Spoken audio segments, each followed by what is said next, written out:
প্রবল বর্ষণে পশ্চিমবঙ্গের পাহাড়ি জনপদ দার্জিলিং ও এর কাছের এলাকাগুলো বিপর্যস্ত হয়ে পড়েছে। আর টানা 12 ঘন্টা ভারী বর্ষণে ব্যাপক ভূমিধস ঘটেছে সেখানে।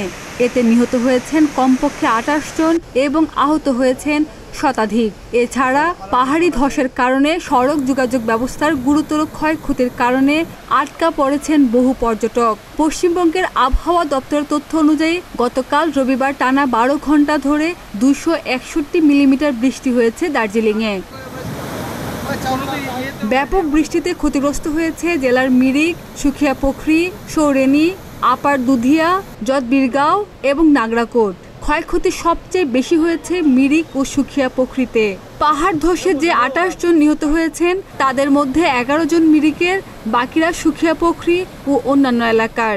পাহাড় ধসের জেরে বিভিন্ন জায়গায় সেতু ধসে পড়েছে, সড়কের ক্ষয়ক্ষতি হয়েছে অনেক।